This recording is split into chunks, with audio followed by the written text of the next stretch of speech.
implementation of the agreement. We addressed a range of different topics. First of all, we agreed on the importance of combating corruption. The Minister stated a very strong new government's clear commitment to this that I appreciate, and the concrete action that is already taken in this field by the government. More broadly, on reform, I was glad to hear about the government's determination and very ambitious agenda with a focus on public administration and on the judiciary, which is an agenda that has our full support, and I assured the Minister on the EU intention and readiness to accompany this process every single step of the journey. The European Union is ready to continue supporting Armenia's reform process across a range of issues, including not only fight against corruption or the reform of public administration and the judiciary, as I mentioned, but also the related and interconnected issues of economic development and business environment, as well as the promotion of human rights and measures to restore trust in elections. With this in mind, the European Union has earmarked more than 160 million euros in financial assistance for Armenia for the years 2017-2021. Upcoming visits of our teams, European Union teams, to Armenia will discuss now how the European Union can support the reforms in the country. The partnership priorities that we signed last February guide the provision of EU financial assistance for Armenia over the coming years. We focus today, and we want our work, our common work, first and foremost to bring tangible benefits for the citizens of the country and also for the European Union citizens. Let me also commend Armenia for the positive contribution it gives to our Eastern Partnership, and also the positive role played by the country at the last summit of the Eastern Partnership, but now and in the months to come on the implementation of the decisions we took during the summer summit. Our common commitment is to advance cooperation based on the 20 deliverables for 2020 that we defined together. They will shape our common work for the next couple of years. The implementation of the 20 deliverables depends ultimately on the reform work of the partner countries across the different areas of good governance and market economy, but the European Union is fully determined to accompany this process with all our instruments. We also discussed in our restricted session this morning other issues that are less related to the reform agenda. We discussed, obviously, the need to get to a peaceful resolution for the Nagorno-Karabakh conflict that we see as a conflict that needs an early political settlement. We continue to fully support the mediation efforts and proposals of the OSCE Minsk Group co-chairs, and we will continue to accompany the process with all our determination. We also discussed a number of regional issues. On Turkey, the European Union supports the normalization of relations between Armenia and Turkey, and we encourage both sides to continue to engage in this process without preconditions.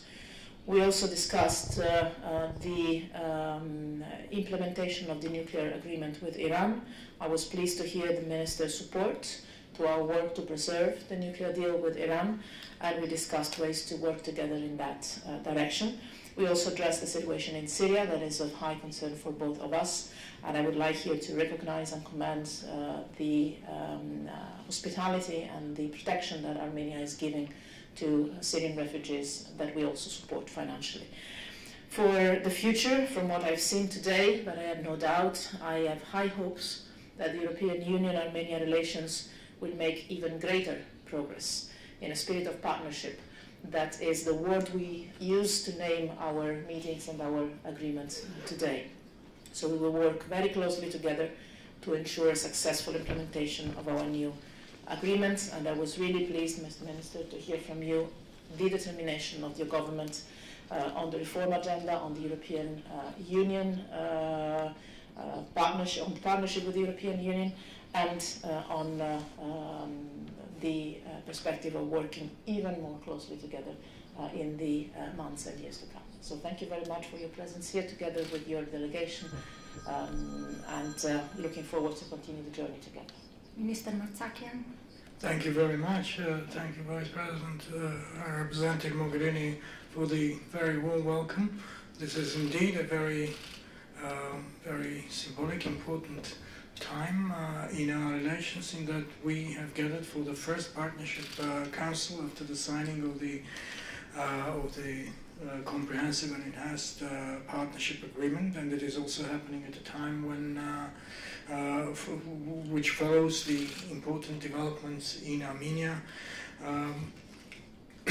Indeed, we have reconfirmed and emphasized the important mandate, the fundamental mandate that the government has from the people, from the public of Armenia, to strengthen principles of constitutional order, rule of law, democratic principles, promotion and protection of rights, for fairness and equal opportunities in every activity, economic, social and other activity in the country, and the government is absolutely determined and very forceful to take this mandate forward and to deliver on the expectations of the public and to deliver on the mandate that the government firmly has for this purpose. And I also thank you very much for the support of the European Union, of the support and the readiness to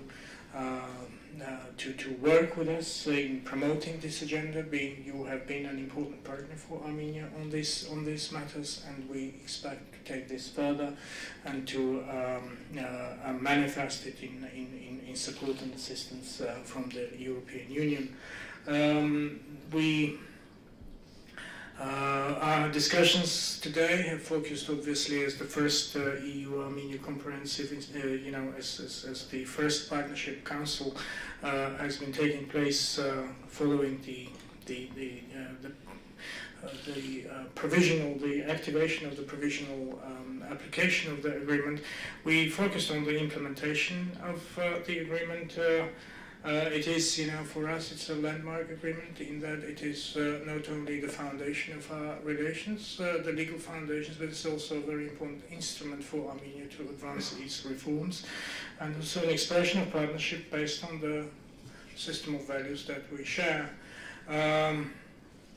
We focused on specific aspects of the implementation of the SEPA, on its sectoral partnership in such fields as trade, energy, transport, communications, and others.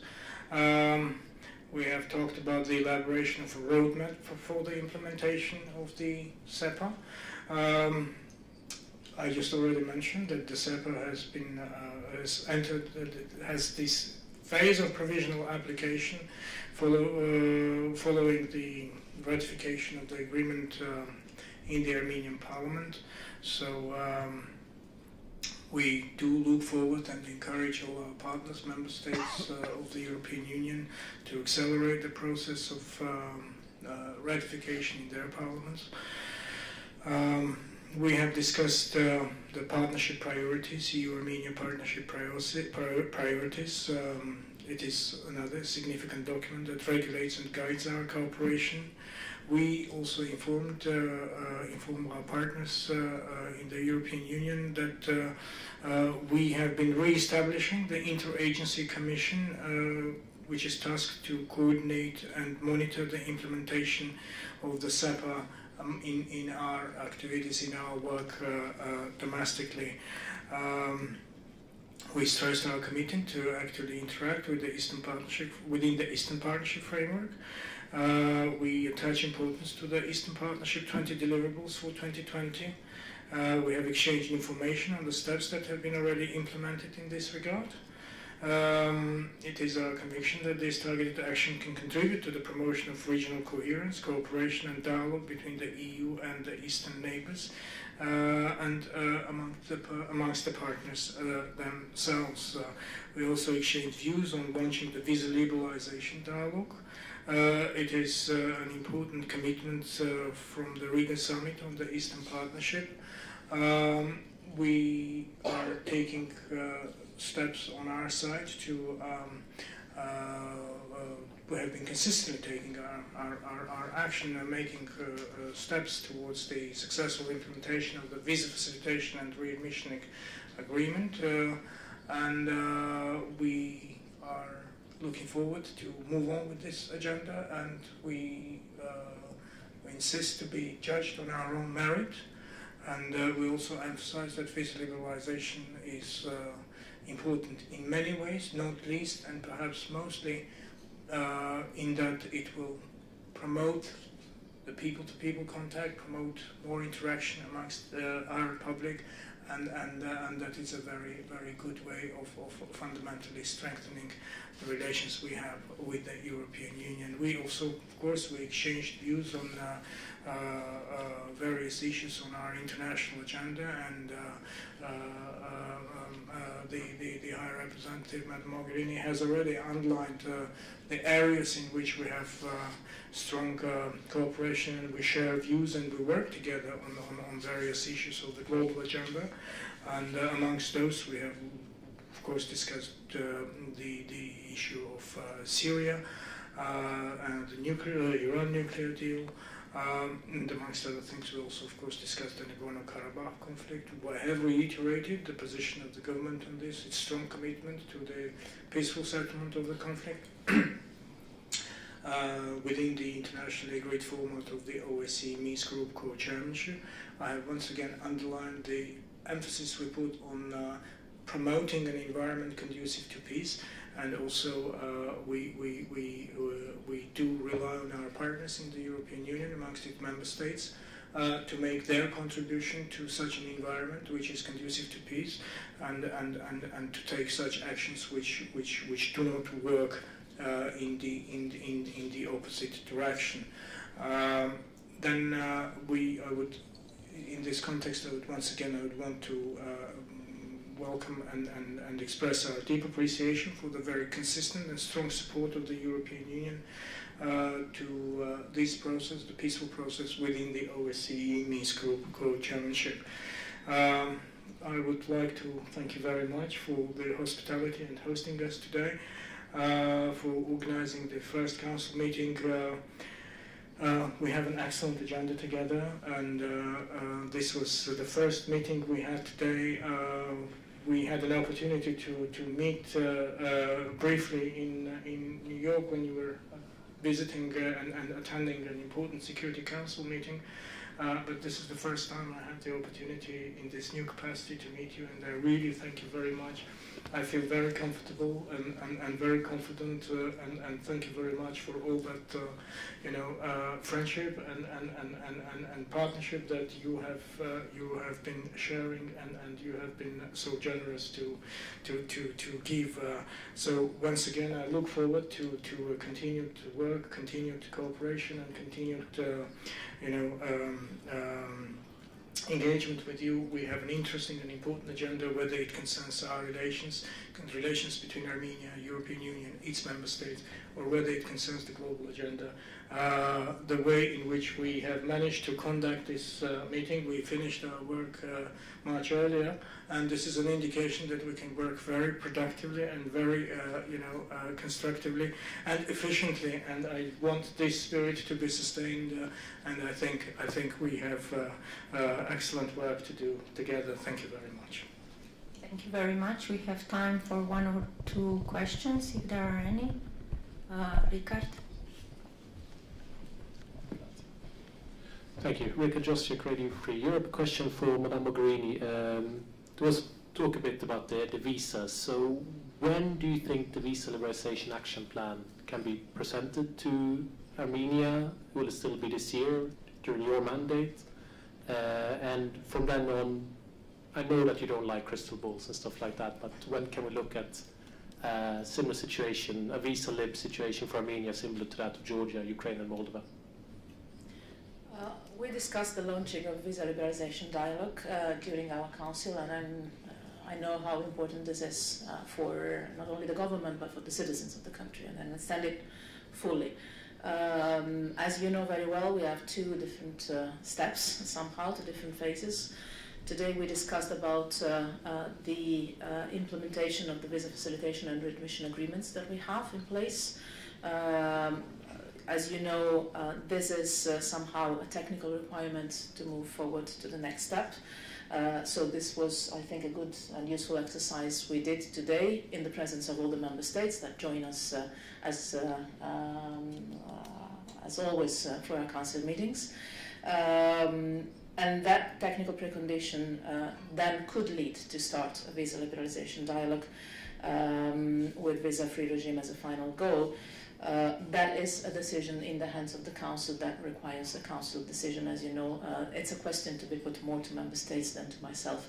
What I can say is that, again, the visa facilitation and readmission agreement with Armenia is being implemented well. There are always margins for improvement. We discussed them today. And overall, I think this is a positive area for our cooperation. One more question and then we conclude.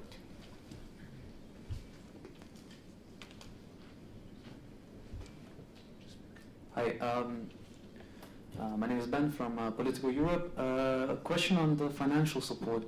I believe you outlined 160 million for the upcoming period, which seems to be which seems to be a modest increase on the previous 120 million since 2014. What does it signal for future relationship between Armenia and the EU? Because the advances seem to be quite modest in its scope, and does it signal a potential status quo for the near future? Thank you. No, I would say that the amount of money we earmark for this period is a significant one. We discussed that today with a certain satisfaction, I think, on both sides. We have an intense agenda, and this agenda needs the adequate financial resources to be allocated to support the work that is underway and that we expect to continue. And let me also stress that this money obviously is for the current period, but also that, as you might have noticed, we presented together with Commissioner Hahn, but also Commissioner Stylianides and Commissioner Mimica, the Commission proposals for the next MFF, where we allocate more resources overall for our external action, with a priority on our neighborhood, and that includes definitely our eastern partners. So I would expect that the financial focus the Union will have will not only be kept, but also increase in the future. That's my hope and expectation. And future decisions will be in future hands. Thank you very much. Before I conclude, just to let you know that there is also a joint press statement available already online and in paper. Thank you very much for coming.